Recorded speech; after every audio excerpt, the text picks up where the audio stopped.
My name is Lewis M. Muhango, and I'm coming from a village called Sakasaka village in the northern part of Malawi, that is in Mzimba district. I have a family. I'm married to my wife, the name Christina Nkoma, and we have got 7 kids and 1 granddaughter. Before working with Outreach International, Lewis was a farmer. Mainly, I was growing maize as a mainstay food for the family. Peanuts, or you can say peanut, and again beans. He also had a small timber business. We could go to the mountains and find a good tree like this one, then we cut it down, and we had a saw, a hand saw, a big one, which we used to break the timber into the log of a tree into timber. It was difficult work, but things started to change. In 1999, Lewis attended an Outreach International training in Nairobi, Kenya, where he learned about the Participatory Human Development Process, PHDP, a grassroots community organizing methodology. So you can see that things started to change, you know. So they said, you're going to travel to Nairobi by plane. That was my first time to travel on a plane. He was hired as a human development facilitator, helping poor Malawian communities work together for positive change.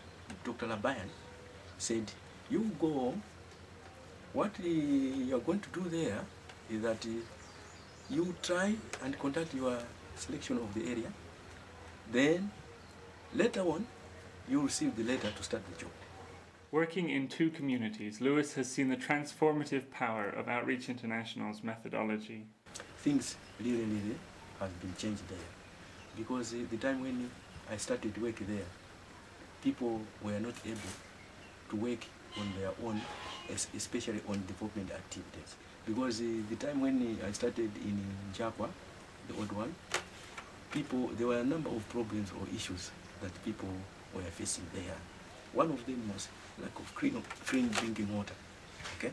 Because of my facilitation, my PhD facilitation with them, people were able to mobilize resources from Africare, an NGO, non-governmental organization. We were able to access materials for hand pump, the boreholes. At first, people were drinking water from the open air. As of now, I'm speaking as an organization. They have put another borehole, adding to 5. Not only that, there was also the problem lack of enough food during rainy season. Okay, so after facilitating with the people identify lack of enough water, and they started to work on it. And up to this time, they identify the solution to overcome the problem was to start irrigation of maize production. As a group, they have got a garden, almost 1 hectare, which is catering almost 36 families. So not only that, there was in the area there were not health facilities or services provided. So this time they have got a small clinic. That is the odd side.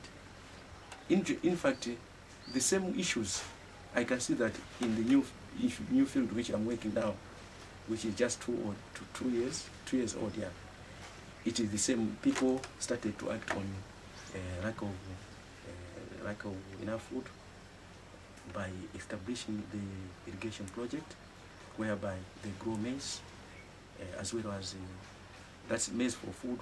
They also grow vegetables, tomatoes as a small cash in their families.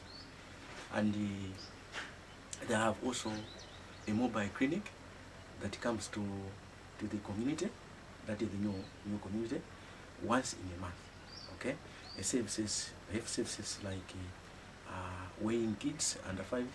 Okay, maternity services is being done at my community. Lewis's work with Outreach International has also transformed his own life. This process of PhD, you cannot say it has been good for the community people, but even I in my family, it has changed, because I can use PhD in my family and nobody can know it, but I can use it, then things are going very well. Okay? Even sometimes, as I am the elder of the church, I even use PhD on a church.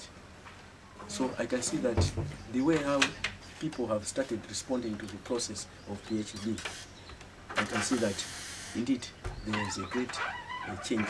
They are moving towards the world without poverty.